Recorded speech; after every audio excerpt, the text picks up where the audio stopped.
दोस्तों, एक समय की बात है। एक बाप और बेटे की जोड़ी अपने गधे के साथ कहीं जा रहे थे। उन दिनों गधे का उपयोग बोझा ढोने के लिए किया जाता था। बाप ने अपने बेटे को गधे पर बिठाया और खुद पैदल चलने लगा। थोड़ी देर बाद जब वो किसी गांव से गुजर रहे थे तो गांव के लोगों ने उन्हें देखकर कहा, कैसा बेटा है जो खुद गधे के ऊपर बैठा हुआ है और अपने बुजुर्ग पिता को पैदल चला रहा है।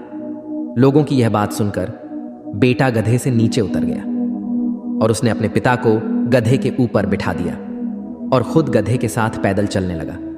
थोड़ी देर के बाद जब वो दूसरे गांव से गुजर रहे थे तो गांव के लोगों ने उन्हें देखकर कहा, कैसा बाप है जो खुद गधे के ऊपर बैठा हुआ है और अपने मासूम से बेटे को पैदल चला रहा है।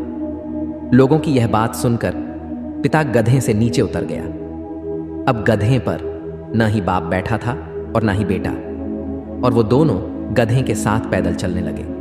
थोड़ी देर के बाद जब वो तीसरी गांव से गुजर रहे थे तो गांव के लोगों ने उन्हें देखकर कहा, कैसे बेवकूफ लोग हैं, इनके पास एक गधा है फिर भी दोनों पैदल चल रहे हैं। अब लोगों की यह बात सुनकर बाप और बेटा दोनों गधे के ऊपर बैठ गए। थोड़ी देर के बाद जब वो चौथी गांव से गुजर रहे थे तो गांव के लोगों ने उन्हें देखकर कहा, कैसे निर्दयी इंसान है दोनों, जो एक साथ उस बेचारे मासूम बेजुबान गधे के ऊपर बैठे हुए हैं। इन दोनों के अंदर जरा भी दया नहीं है। अब यह सुनने के बाद दोनों बाप बेटे का दिमाग खराब हो गया और वो समझ गए कि अगर हम इन लोगों की बातें सुनते रहेंगे तो हम निश्चित रूप से पागल हो जाएंगे। इसलिए अच्छा रहेगा कि लोगों की बातों पर ध्यान न दिया जाए। दोस्तों, जितनी मुंह उतनी बातें। लोगों का काम है कहना, क्योंकि लोगों को बोलने का शौक होता है।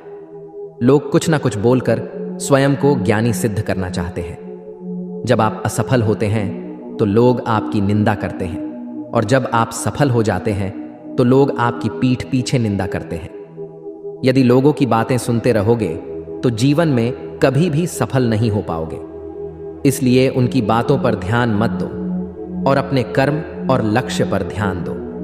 आपको सकारात्मक बनाए रखने की मेरी इस कोशिश को लाइक करें और जीवन ज्ञान मोटिवेशन को सब्सक्राइब करें। धन्यवाद।